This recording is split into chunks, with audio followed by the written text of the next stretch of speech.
وأحسن منك لم تر قط عيني وأجمل منك لم تلد النساء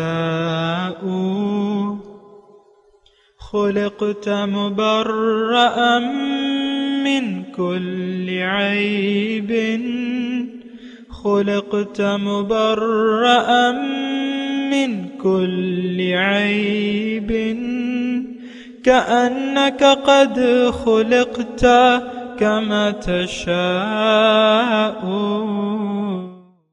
كتاب أنزلناه إليك مبارك ليدبروا آياته وليتذكر أولو الألباب یہ کتاب برکت والی ہے جسے ہم نے آپ کی طرف نازل فرمایا ہے تاکہ دانش مند لوگ اس کی آیتوں میں غور و فکر کریں اور نصیحت حاصل کریں۔ اللهم صل على سيدنا محمد وعلى آل سيدنا محمد بعدد كل ذرة مئة ألف ألف مرة۔ سامعین و ناظرین کرام، السلام علیکم ورحمۃ اللہ وبرکاتہ۔ سامعین کرام، سورہ سبا آیت نمبر 46-47، درس کا نمبر ہے 2011۔ آج کا موضوع، کیا ہم حکم الہی کے سامنے سر جھکانے کے لیے تیار نہیں ہیں؟ اس کے ساتھ آج کے سبق کا آغاز کرتے ہیں۔ سب سے پہلے گزشتہ سبق کا اعادہ ہوگا۔ اعوذ باللہ من الشیطان الرجیم، پناہ مانگتا ہوں میں اللہ کی شیطان مردود سے۔ بسم اللہ الرحمن الرحیم، شروع اللہ کے نام سے جو بڑا مہربان نہایت رحم والا ہے۔ فَالْيَوْمَ لَا يَمْلِكُ بَعْضُكُمْ لِبَعْضٍ نَفْعًا وَلَا ضَرًّا وَنَقُولُ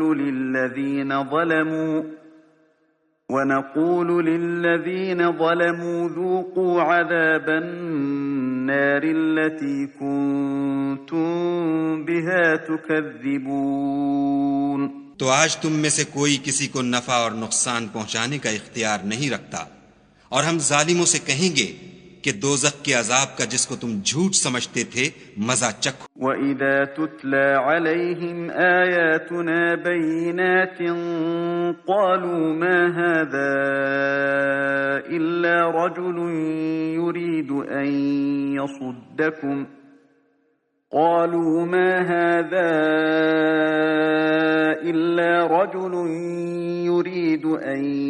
يَصُدَّكُمْ عما كان يعبد آباؤكم وقالوا ما هذا إلا إفك مفترى وقال الذين كفروا للحق لما جاءهم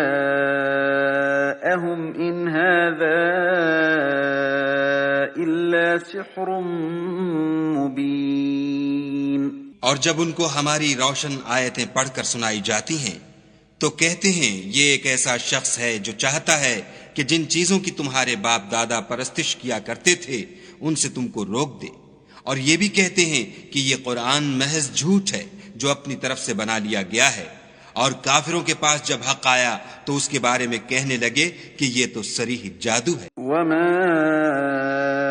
آتيناهم من كتب يدرسونها وما أرسلنا إليهم قبلك من نذير۔ اور ہم نے نہ تو ان مشرکوں کو کتابیں دیں جن کو یہ پڑھتے ہیں، اور نہ تم سے پہلے ان کی طرف کوئی ڈرانے والا بھیجا، مگر انہوں نے تکذیب کی۔ وَكَذَّبَ الَّذِينَ مِن قَبْلِهِمْ وَمَا بَلَغُوا مِعْشَارَ مَا آتَيْنَاهُمْ فَكَذَّبُوا رُسُلِي فَكَيْفَ كَانَ نَكِيرِ۔ اور جو لوگ ان سے پہلے تھے انہوں نے تکذیب کی تھی، اور جو کچھ ہم نے ان کو دیا تھا یہ اس کے 10ویں حصے کو بھی نہیں پہنچے، تو انہوں نے میرے پیغمبروں کو جھٹلایا، سو میرا عذاب کیسا ہوا۔ سامعین کرام، سورہ سبا آیت نمبر 46. قل انما اعظکم بواحدہ، آپ ان سے کہہ دیجئے کہ میں تو تمہیں ایک بات کی نصیحت کرتا ہوں، ان تقوموا للہ مثنی و فرادا ثم تتفکروا، کہ تم اللہ کے لیے اکیلے اکیلے اور دو دو مل کر سوچو، ما بصاحبکم من جنہ، تمہارے صاحب میں آخر ایسی کون سی بات ہے جو جنون کی ہو، ان ہوا الا نذیر لکم بین یدی عذاب شدید، وہ تو تمہیں ایک سخت عذاب کی آمد سے پہلے تم کو متنبہ کرنے والا ہے۔ صاحب اکرام، بہت ہی یعنی ایک فکر انگیز یہ جملہ ہے اور سوچنا چاہیے۔ دیکھیں اس میں یعنی جو انداز ہے کہ پہلے تو میں تھوڑا سا اس آیت کے جو انداز ہے بیان کا، اس پہ میں تھوڑی سی بات کروں گا۔ قل انما اعظکم بواحدہ، کہ میں تمہیں ایک بات کی نصیحت کر رہا ہوں کہ تم اللہ کے لیے تقوموا للہ، اللہ کے لیے کھڑے ہو جاؤ، دو دو اور اکیلے اکیلے، یعنی اجتماعی طور پہ سوچو یا انفرادی طور پہ سوچو۔ کیا کہ تمہارے صاحب میں آخر کون سی ایسی بات ہے جو جنون کی ہو۔ تو اب دیکھیں،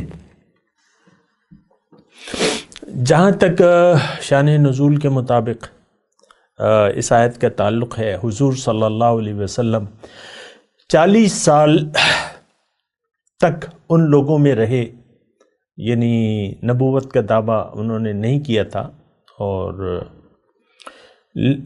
یہ 40 سالہ زندگی یہ بجائے خود ایک دلیل ہے کسی بھی آدمی کے جھوٹے یا سچے ہونے کے لیے۔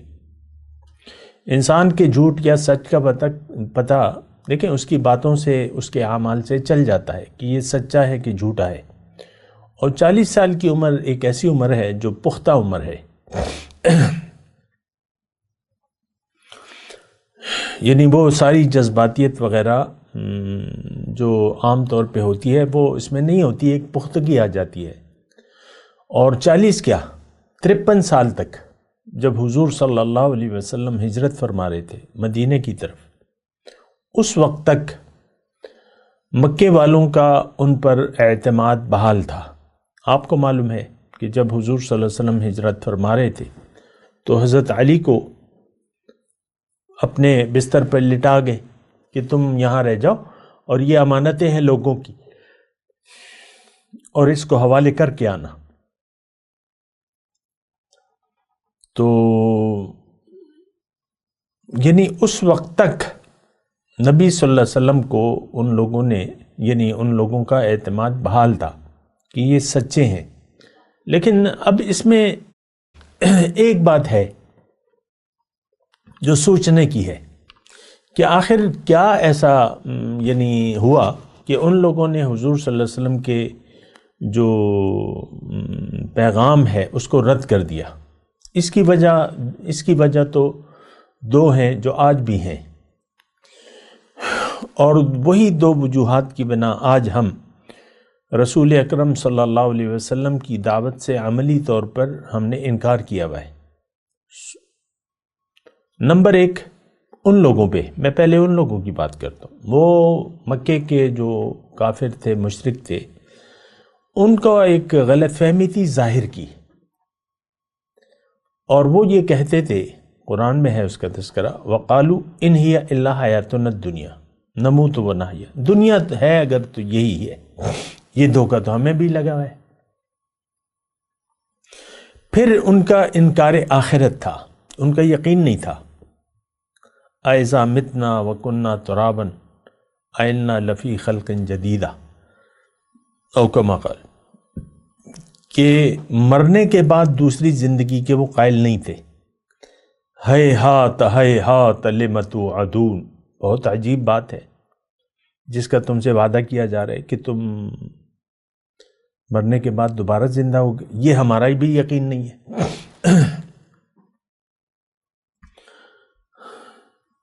دیکھیں میں تو آپ کو دعوت فکر دے رہا ہوں، اور میں آپ کو یہ کہہ رہا ہوں کہ اس وقت جو حالات تھے جس وجہ سے مکے کے مشرکوں نے حضور صلی اللہ علیہ وسلم کی بات پر یقین کرنے سے انکار کر دیا تھا، وہ دو باتیں تھیں۔ حضور صلی اللہ علیہ وسلم نے فرمایا کہ یہ زندگی عارضی ہے اور یہ ایک امتحان ہے، اور ایک یعنی اچھا نتیجہ تمہیں اللہ تعالیٰ اس زندگی کا دینا چاہتا ہے، بشرطیہ تم ایمان لے اور عمل صالح کرو، اور مرنے کے بعد تمہیں دوبارہ زندہ کیا جائے گا۔ یہ دونوں باتیں جو ہے انہوں نے تسلیم کرنے سے انکار کر دیا۔ یعنی وہ ظاہر کے لیے زندہ تھے، باطن پر ان کا یقین نہیں تھا، اور یہ ایسی گہری یعنی ان کی سوچ تھی کہ وہ سوچ ان سے نہیں ہٹی۔ دیکھیں میں آپ کو ایک بات کہوں، ابو جہل میدان بدر میں جب گر گیا اور ایک صحابی اس کی گردن کاٹنے لگے تو کیا کہا اس نے کہ ذرا جڑ سے کاٹنا تاکہ لگے کہ سردار کا سر ہے۔ یعنی آخری وقت تک وہ ظاہر کے دھوکے میں تھا کہ میں سردار ہوں، سردار تو تھا لیکن جاہلوں کا سردار تھا، ابو جہل تھا۔ تو یہ جہالت ہم میں بھی ہے۔ دنیا کو ایک امتحان تسلیم کرنے کے لیے ہم تیار نہیں ہیں۔ دیکھیں ہماری خوشیاں، ہمارے غم دنیا تک محدود ہیں، ظاہر دنیا تک، اور ہم ظاہر کے لیے زندگی گزار رہے ہیں۔ ہمارا مرنا جینا ظاہر کے لیے ہے، دولت، عزت، شہرت یہ ہمارے منتہائے مقصود ہے، اور دنیا ہی کے لیے ہم یعنی دنیا ہی کے لیے ہم زندگی گزار رہے ہیں۔ یہ مختصر بات ہے، اس کے لیے مجھے کوئی لمبے چوڑے دلائل دینے کی ضرورت نہیں ہے۔ آپ اپنے آپ کو دیکھ لیں، اپنے معاشرے کو دیکھ لیں، ہم لوگ ظاہر کے لیے زندہ ہیں، باطن پر ہمارا یقین نہیں ہے۔ دوسری بات جو تھی ان میں وہ انکار آخرت تھا، جو کہ ہم میں بھی موجود ہے۔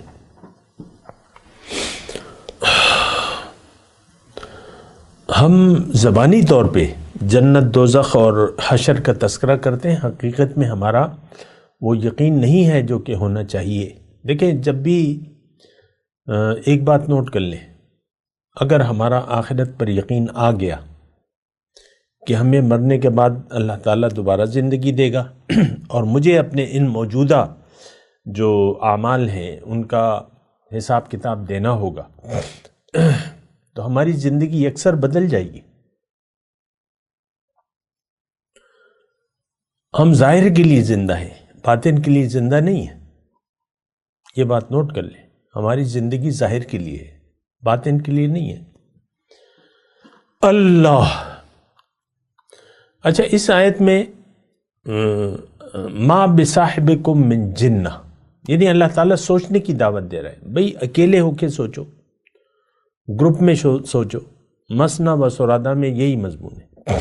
پھر سوچو تم کہ کیا ان میں کیا ایسی بات ہے جو تمہاری عقل نہیں تسلیم کر رہی۔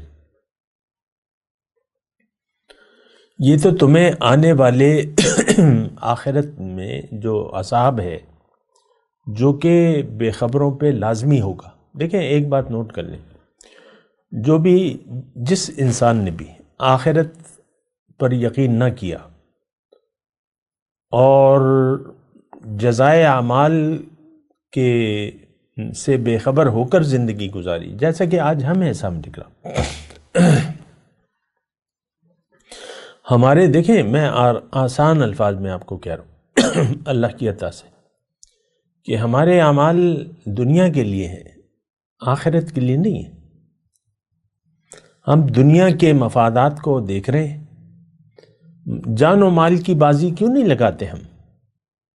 کہ ہمارا اس لیے کہ واپس جو یعنی نتائج لوٹ کے آئیں گے اس پر ہمارا یقین نہیں ہے۔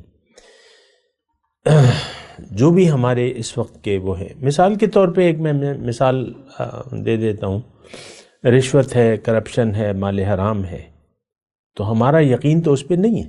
اللہ تعالیٰ نے فرمایا مال حرام جو کھاتے ہیں وہ اپنے پیٹوں میں آگ ڈال لیں۔ انما یأکلون فی بطونہم نارا، جو ناجائز طور پہ لوگوں کا مال کھاتے ہیں، قرآن کی آیت ہے، تو یہ اپنے پیٹوں میں آگ ڈال لیں۔ ہمیں نہ اللہ کی بات پہ یقین ہے اور نہ آگ پہ یقین ہے، لہٰذا کھاؤ پیو، موجیں اڑاؤ، عیش کرو، رشوت لو، دے مار 4.5، کرپشن کرو، رشوت لو۔ اور یہ رشوت و کرپشن تو چلو سرکاری طور پہ ایسا ہوتا ہے، لیکن یعنی یہ کرپشن اور یہ مال حرام جو ہے یہ تو معاشرے میں رچا بسا ہے، جس کو جہاں موقع ملتا ہے۔ مثال کے طور پہ ایک اسکول والے ہیں، وہ ناجائز طور پہ وہ کچھ ایسا لگا دیتے ہیں بچوں پہ کہ وہ والدین کو بھرنا پڑتا ہے۔ مختلف طریقے ہیں۔ ڈاکٹر ہے، ناجائز یعنی غیر ضروری ٹیسٹ لکھ دیتا ہے، غیر ضروری دوائیں لکھ دیتا ہے، اور جو کمپنی کی ہونی چاہیے وہ نہیں لکھتا ڈاکٹر۔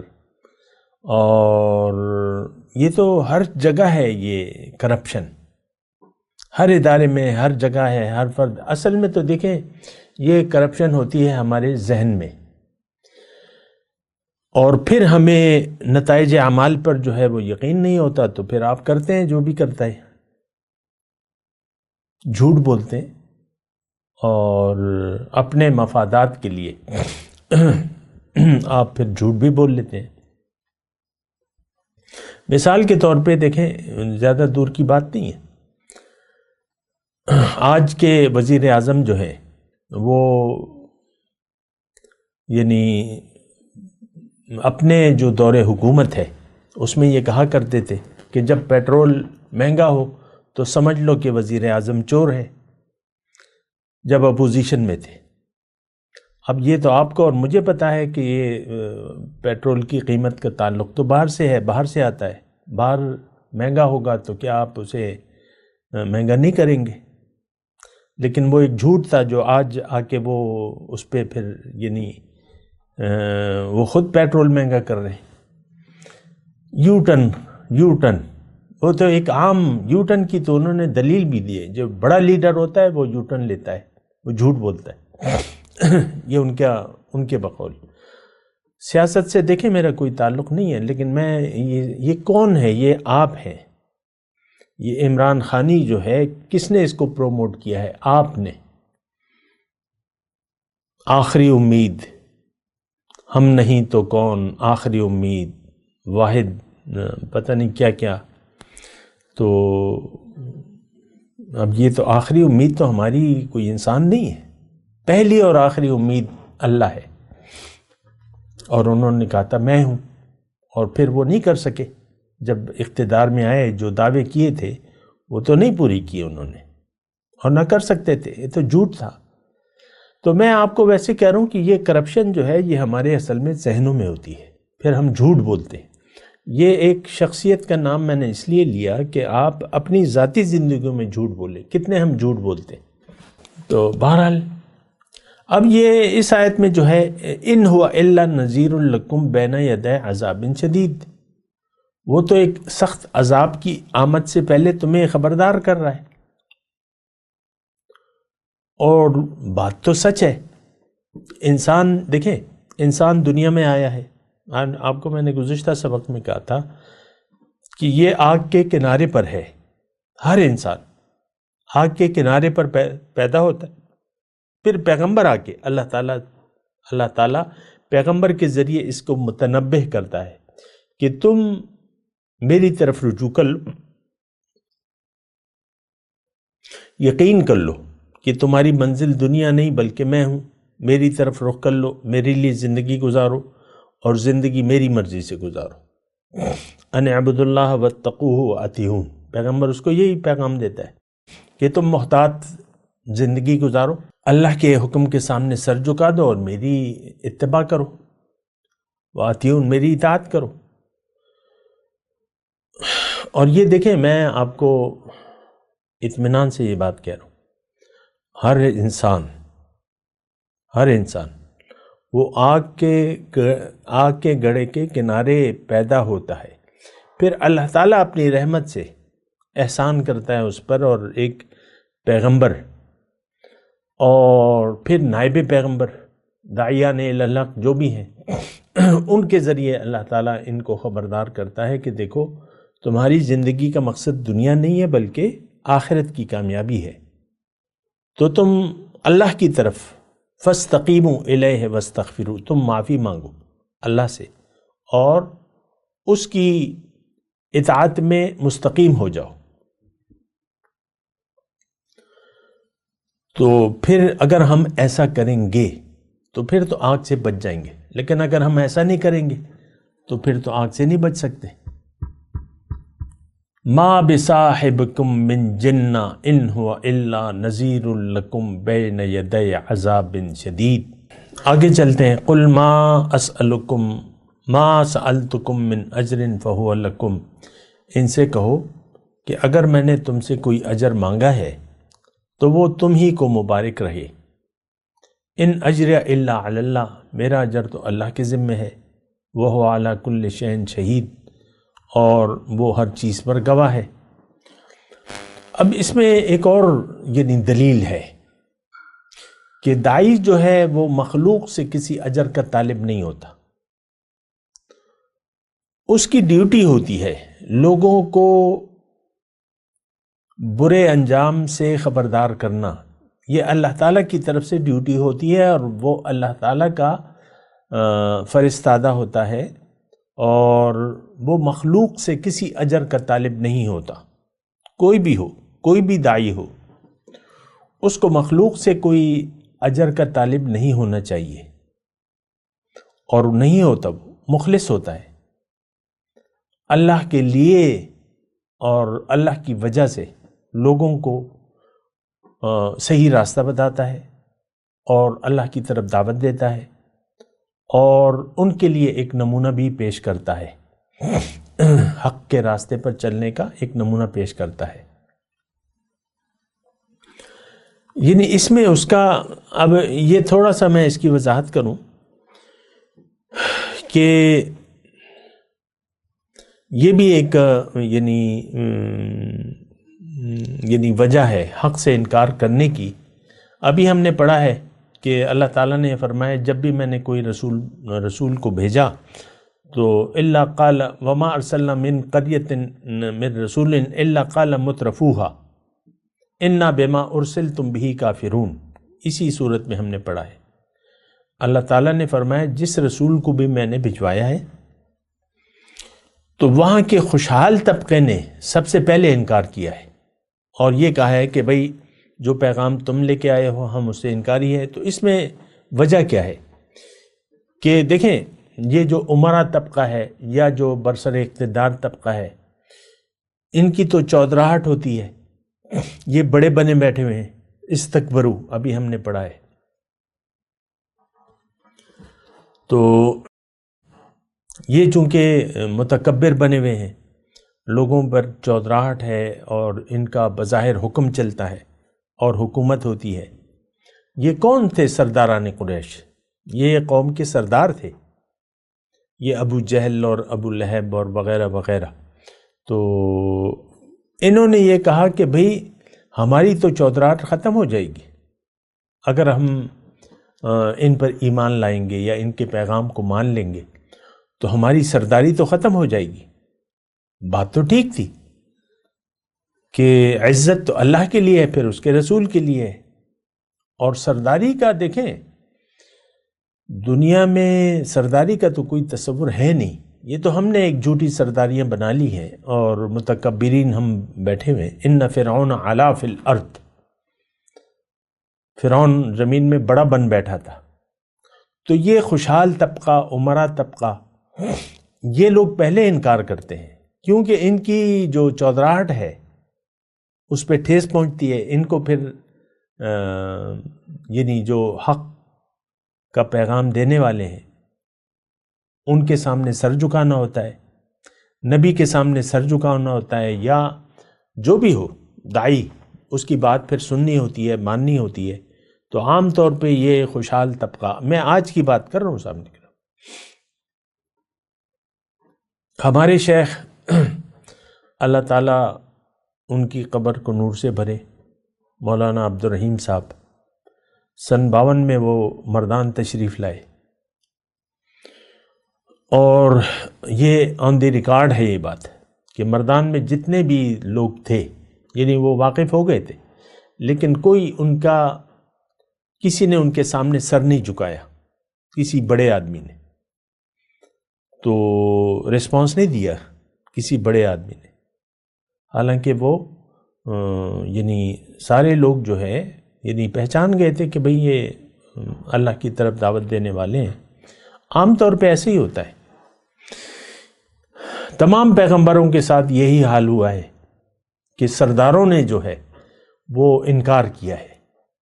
تو ان کی یہ کیوں کہ وہ ایک زعم میں ہوتے ہیں کہ ہماری چودراہٹ ختم ہو جائے گی، ہمیں سر جھکانا پڑے گا. اور آج بھی ہر شخص فرعون وقت ہے، اللہ کے حکم کے سامنے سر جھکانے کے لیے تیار نہیں ہے کوئی، اور منچاہی زندگی ہم گزار رہے ہیں. خاتون خانہ ہے، اس کا میاں ہے، اور جب ان کا موڈ ٹھیک ہوتا ہے تو ٹھیک ہوتا ہے، جب موڈ خراب ہوتا ہے تو کوئی دنیا کی کوئی طاقت ان کا موڈ ٹھیک نہیں کر سکتے. آپ کو پتہ ہے، ہونا چاہیے. نہ اللہ کی یہ بات مانتے ہیں، نہ رسول کی بات مانتے ہیں. سر جھکانے کے لیے انسان تیار نہیں ہے. بل یرید الانسان لیفجر امامہ، انسان کا چاہت یہ ہے کہ یہ سر نہ جھکائے، اٹھائے رکھے، لیفجر امامہ، آگے بھی یہ نافرمانی کرتا رہے. تو یہ تو دیکھیں ہمارا عام ایک رویہ ہے. آج جتنے بھی مسالک ہیں تو اللہ تعالیٰ نے فرمایا کہ وَاعْتَصِمُوا بِحَبْلِ اللَّهِ جَمِيعًا وَلَا تَفَرَّقُوا، اللہ کی رسی کو مضبوطی سے تھام لو، تفرقہ نہ کرو. اور ہم میں تفرقہ پیدا ہو گیا ہے. بس چند ایک مسئلے ہیں اور اسی کو ہوا ہم دیتے رہتے ہیں. اسی کی بنیاد پر جو ہے، چند مسئلوں کی بنیاد پر یہ فرقے قائم ہیں، اور اسی کو ہم ہوا دیتے رہتے ہیں. ہر ایک کہتا ہے کہ میں ٹھیک ہوں اور یہ دوسرا غلط ہے.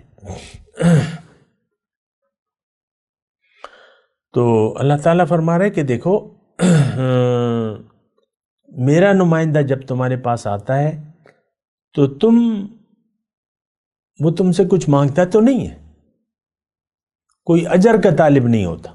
ان اجری الا علی اللہ، وہ کہتا ہے میں تو رب کا بندہ ہوں، رب کا غلام ہوں، میں جانوں میرے رب جانے، اور وہ ہر چیز پر گواہ ہے. تو بہرحال یہ چند باتیں ہیں، آپ اس کو دیکھیں، اس پر غور کیجئے گا.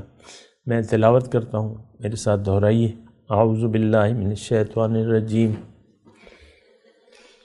بسم اللہ الرحمن الرحیم. قل انما اعظکم بواحدہ ان تقوموا للہ مثنی وفرادا ثم تتفکروا ما بصاحبکم من جنہ ان هو الا نذیر لکم بین یدی عذاب شدید. قل ما سألتکم من اجر فهو لکم ان اجری الا علی اللہ وهو علی کل شیء شہید. اب ان آیت کی تلاوت اور ترجمہ. اعوذ باللہ من الشیطان الرجیم. پناہ مانگتا ہوں میں اللہ کی شیطان مردود سے. بسم اللہ الرحمن الرحیم. شروع اللہ کے نام سے جو بڑا مہربان نہایت رحم والا ہے۔ قل انما اعظكم بواحدة ان تقوموا لله مثنى وفرادا ثم تتفكروا ما بصاحبكم من جنة ان هو الا نذير لكم بين يدي عذاب شديد۔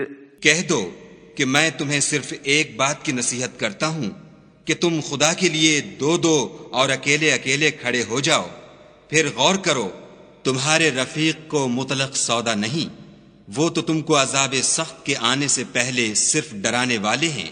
قل ما سألتكم من أجر فهو لكم إن أجري إلا على الله وهو على كل شيء شهيد۔ کہہ دو کہ میں نے تم سے کچھ صلہ مانگا ہو تو وہ تمہارا میرا صلہ خدا ہی کے ذمے ہے اور وہ ہر چیز سے خبردار ہے۔ اس کے ساتھ ہی آج کے درس کا وقت اختتام کو پہنچا۔ اگلے درس میں انشاءاللہ ملاقات ہوگی۔ وآخر دعوانا ان الحمدللہ رب العالمین، والسلام علیکم ورحمۃ اللہ وبرکاتہ۔ مولایا صلی وسلم دائما ابدا علی حبیبک خیر الخلق کلہم۔